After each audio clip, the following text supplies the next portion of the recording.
I've seen a lot of change, been through a lot of pain. Some things are not the same as they were a year ago, but all will be okay. I move on each and every day. The past is where it stays, way back a year ago. Hello everybody, Dave here for the next episode of Dave Gets Shaftheadgrip, where I'm down to polishing up the last club of this set. It's taken me quite some time to get to this point, but anyway, I figured with this being the last one, I figured we'd I'm videoing them all this weekend. I figured I wouldn't fast forward this one because there are a few things that I can talk about while I'm doing this. Okay, so although yes, this is the last of the clubs to polish, there is still a little bit of work that needs doing. So this one has been polished, but if you look at the paintwork, nice and clear, not clear. Basically some of the compound is within the lettering, so I need to clean that out.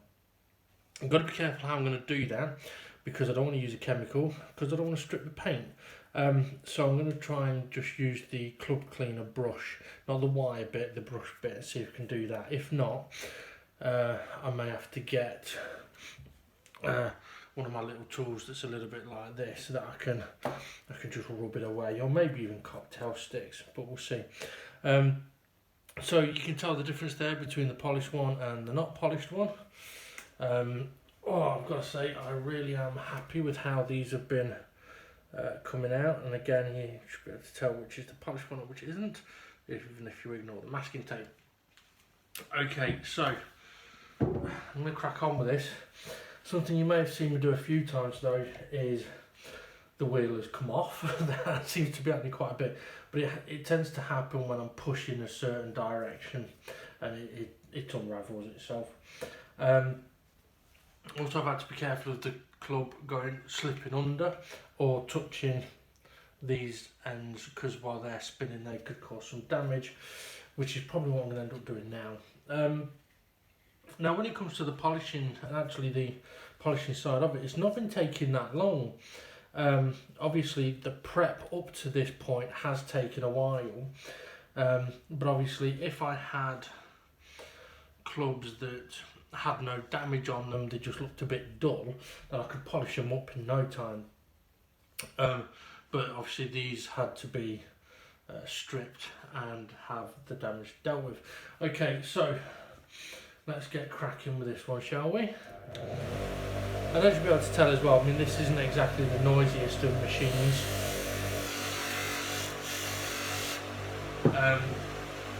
But at the same time, it's not a machine that I've been wanting to use late at night.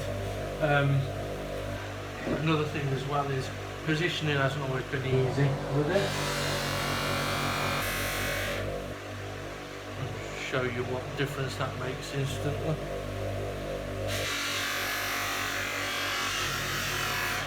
And applying force has definitely made a difference.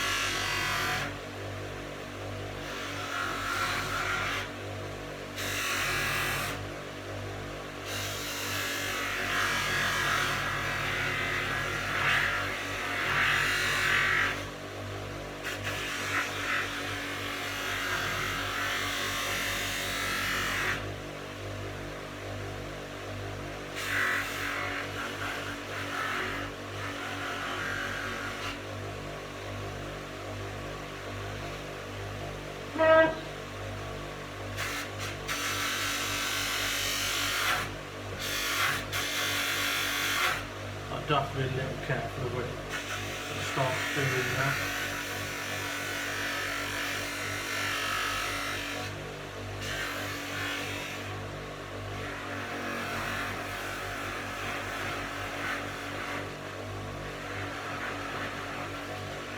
As you can't see.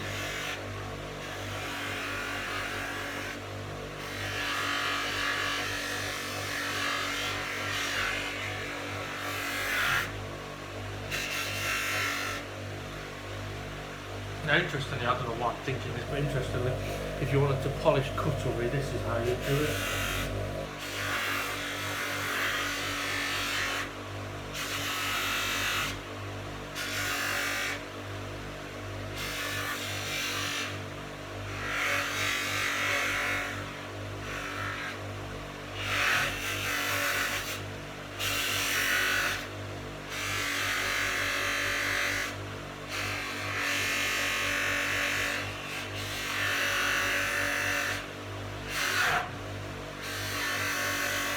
Now I'm probably going to have to re-clean the, these are called ferrules I found out, not hosel. This is the hosel, that's the ferrule.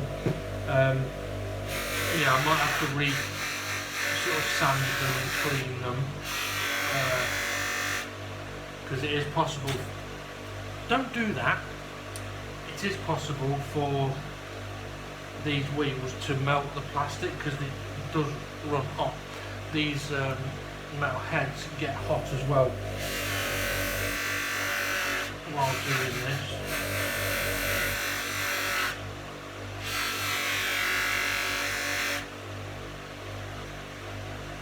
And clearly I need to concentrate on what I'm doing, otherwise I'm going to keep sticking my fingers into the wheels.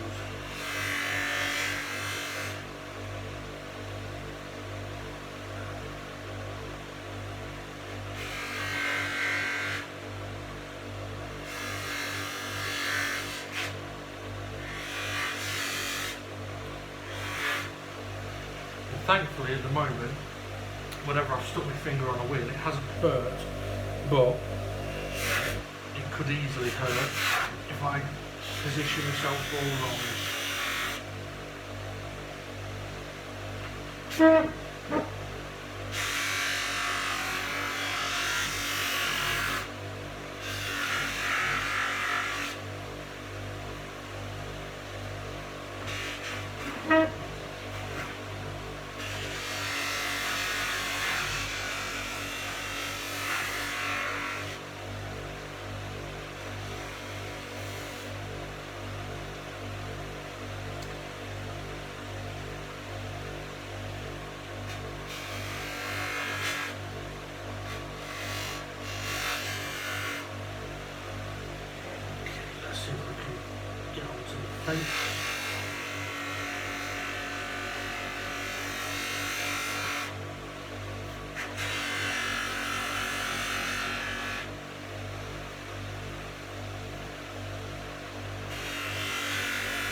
I might need to apply some more compound in a moment.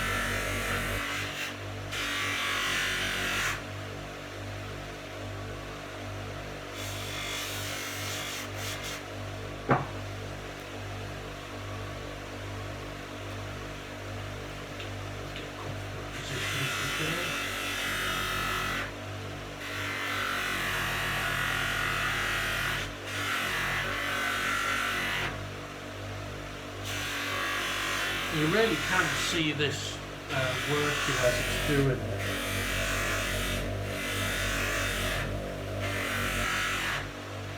You can see that it, I don't know if you can see on there, but it is, it's a noticeable difference each time.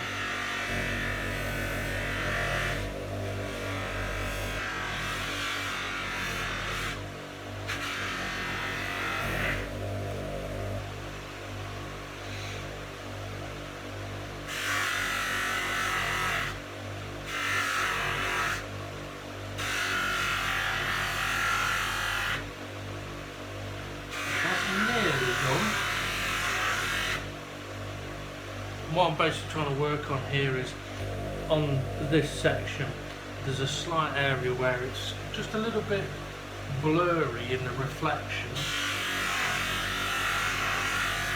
so that's what I'm sort of working on at the moment.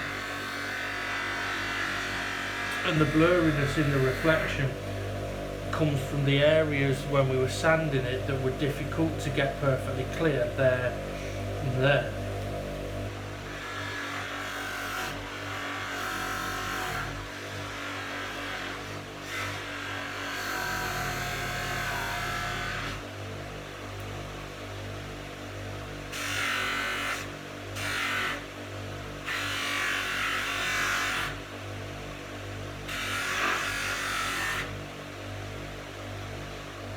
very nearly done.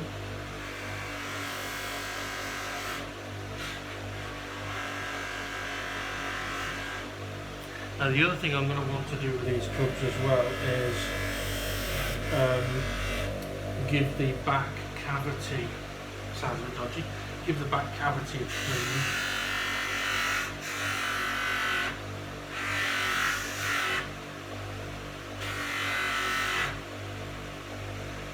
So if we look at this now, it's not as blurry, but up here there is still.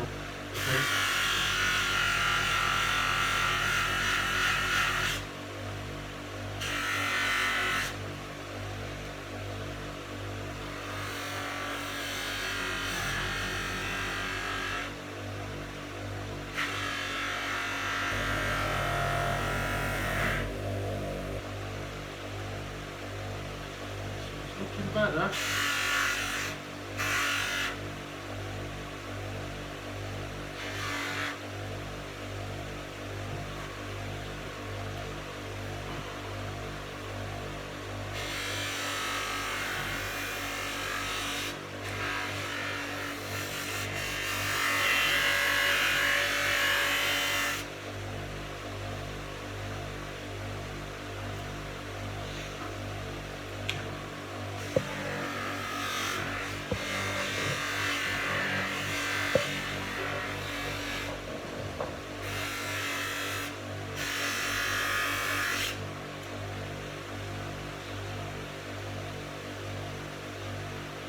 Not quite happy with that yet, still moving there.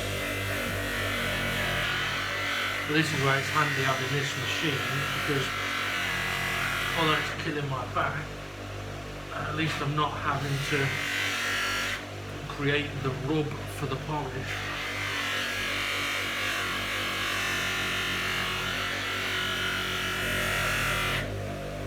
As well, one of the things I really want to do today is, if I can, I want to try and get these listed for sale. Partly because I need the money, and partly because I'm really interested to see if they will sell at the price I'm thinking. Because I mean, there are golf clubs out there that sell for more than 100.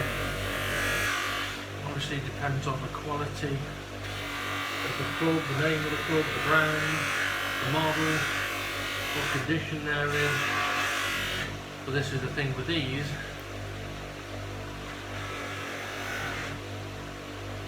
They're going to be in great condition. It's looking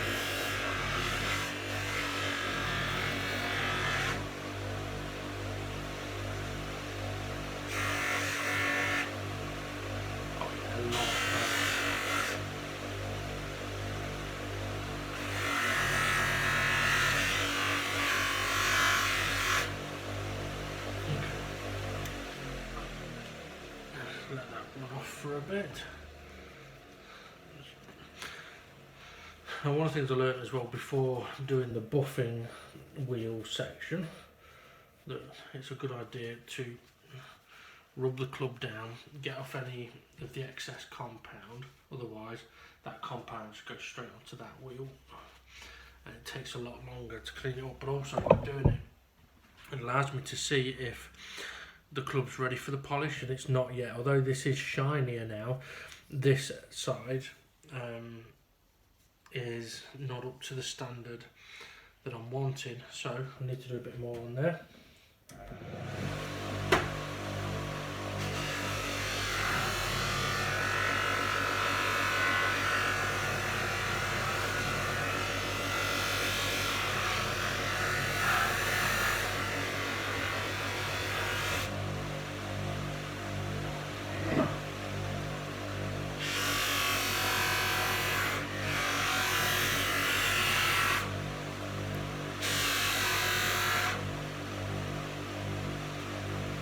If we look at this now, the reason I could tell that I need to do a bit more is, not that it was a big difference, but up here we've got a section where it's of a different shade, it's a slightly more blurry, whereas here's a little more polished, which is what I've just redone. So it's just being able to see that it was a little bit blurry. There were a few marks to let us know that it's not ready for polishing yet. Whereas now when we look at that edge, it's a lot better, but there are still a few marks over here. A lot of that's down to me not being able to get the right position with the claw. Ow.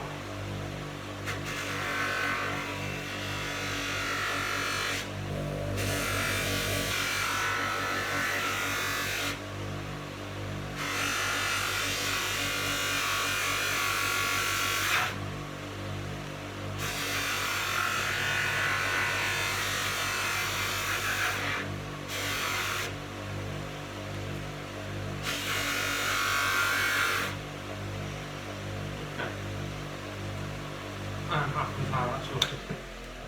Okay, so now we get to take the tape off, and I must admit this has been probably the most satisfying part of doing all this. That the reason the tape is there is twofold. One, to stop polish getting in the grooves, and then I can't do bugger all with it other than try and get it out. And two, that I don't want a polished area where the grooves are. Reason I don't want a polished area is golf clubs need a bit of roughness to give more grip when you're hitting stuff with it. So a completely polished face, I mean, it's not going to do any damage, it's not going to do any harm, but it's just not going to give us much grip or spin or impact as having it slightly rougher. Now if I had sandblasting available to me, I would give it a little sandblasting to really I can't remember what the styling is called, but basically to give it a specific discoloration, which would give it a rougher surface, better for connections. Now obviously as well, with this particular set of clubs, the face was the same colour as this initially, I believe.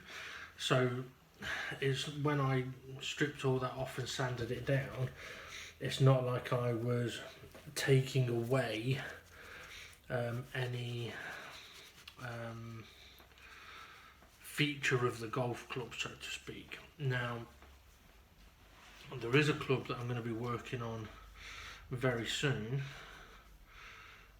which I'm going to have to approach the face of the club differently to this, because it has a milled face, and what that means is that there is a pattern on the whole face of the club, and by milled with golf clubs it's kind of like